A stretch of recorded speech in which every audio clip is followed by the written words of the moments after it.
በስመ አብ ወወልድ ወመንፈስ ቅዱስ አሐዱ አምላክ አሜን። አንድ አምላክ በሚሆን በአብ ወልድ ወመንፈስ ቅዱስ ስም አሜን። ታኅሳስ 22 ብርሃናዊ መልአክ ቅዱስ ገብርኤል ለእመቤታችን አምላክ እንደምትወልድ ያበሰረበት መታሰቢያ በዓሉ ነው። ዳግመኛ በዚህች ዕለት የብርሃን እናቱ ድንግል ወላዲተ አምላክ ለወዳጇ ለቅዱስ ደስቅዮስ ሰማያዊ መንበርና ልብስ ሰጥተዋለች። የእርሱም ዕረፍቱ በዚህ ዕለት ሆነ። ልዑል እግዚአብሔር ለሊቀ መላእክት ቅዱስ ገብርኤልን ሂድና ለጽዮን ልጅ ለድንግል የእግዚአብሔር የባሕርይ ልጅ ወደ አንቺ መጥቶ ኃይለ ልዑል ወልድ ሥጋሽን ለብሶ ሰው ይሆናል፣ ይኸውም ካንቺ የሚወለደው ጽኑ ነው ብለ ንገራት አለው። ደንቆሮች የሚሰሙበት፣ ዲዳዎች የሚናገሩበት፣ ዕውራን የሚያዩበት፣ ሙታን የሚነሱበት፣ ለምጻሞች የሚነጹበት፣ አንካሶች የሚሄዱበት፣ በጨለማ ውስጥ የሚኖሩ ሰዎች ብርሃን የሚያዩበት ጊዜ እነሆ ደረሰ ብለ ንገራት አለው። ቅዱስ ገብርኤልም ይህን ሰምቶ በግንባሩ ተደፍቶ ልዑል እግዚአብሔርን ጌታ ሆይ የምትነግረኝ ይደረግ ዘንድ እንደምን ይሆናል አለው። ጌታም የጀመርኩትን ቸርነት ፈጽም፣ የወይን ግንድ ይቈረጣል፣ ወልደ እግዚአብሔርም ይሞታል፣ ወይራም ከበለስ ጋር ይተካከላል፣ መስቀል ይተከላል፣ ቅጽሮች ይቀጸራሉ፣ ምግባር ከሃይማኖት ጋር ይሠራል፣ የኤሌፍና የሌሚ ወገን ይነሳል። ገብርኤል ሆይ ሄደ ለዳዊት ልጅ እግዚአብሔር ካንቺ ጋር ነውና ደስ ይበልሽ ብለ አብስራት አለው። ለዘላለም ነግሶ የሚኖረው እነሆ ትጸንሻለሽ በላት አለው።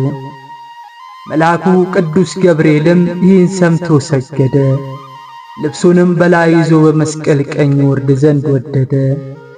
ጌታም መግባትንና መውጣትን በፍቅር አንድነት ይሁን አለው። ዘካርያስን ረግመ አንደበቱ እንዳሰርህ እርሷ እንዳታሳዝናት ይልቁንም አብዝተ ደስ አሰኛት እንጂ አለው። ቅዱስ ገብርኤልም ይህን ሰምቶ ፈጽሞ ደስ እያለው ሊባኖስ ከሚባል ተራራ እስኪሰማ ድረስ ክንፉን እያማታ ወረደ። በዚህ ጊዜ በዙሪያ ያሉ ሁሉ ይህ የምንሰማው ምንድነው ይሉ ነበር።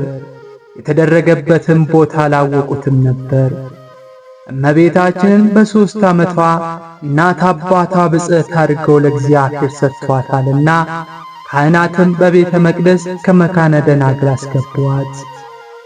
በመልአኩ በቅዱስ ፋኑኤል አማካኝነት ኅብስተ ሰማያዊ ጽዋ ሰማያዊ የመጣላት ያንን እየተመገበች ቅዱሳን መላእክት እየጎበኟት 12 ዓመት ኖራለች። በ15 ዓመቷ ሊቀ መላእክት ቅዱስ ገብርኤል ለእመቤታችን ጌታችን እንደምትወልድ በዚህች ዕለት አብስሯታል።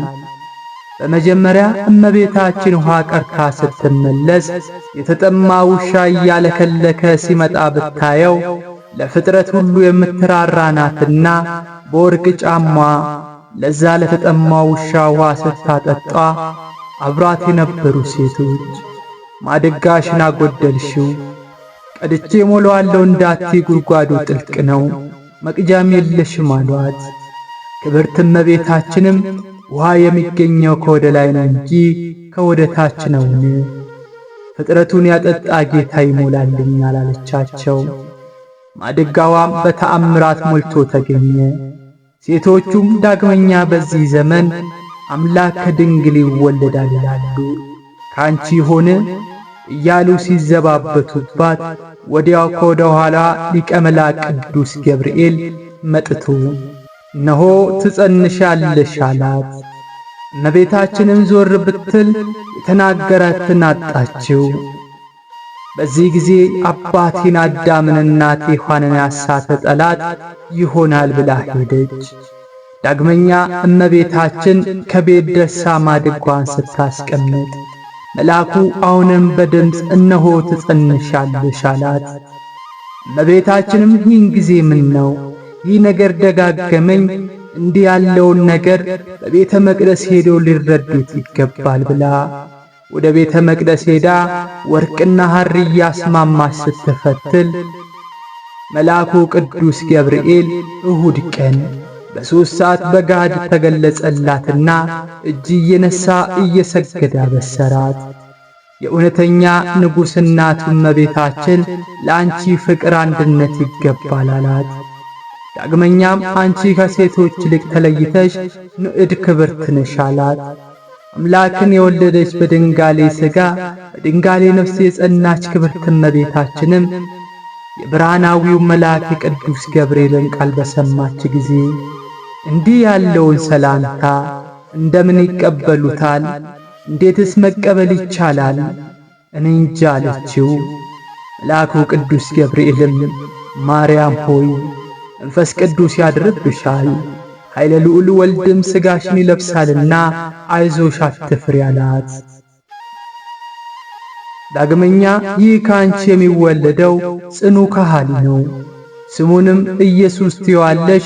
እርሱ ታላቅ ይሆናል፣ የልዑል ልጅም ይባላል። ጌታ አምላክም የአባቱ የዳዊትን ዙፋን ይሰጠዋል፣ በያዕቆብ ቤትም ላይ ለዘላለም ይነግሣል፣ ለመንግሥቱ መጨረሻ የለውም አላት።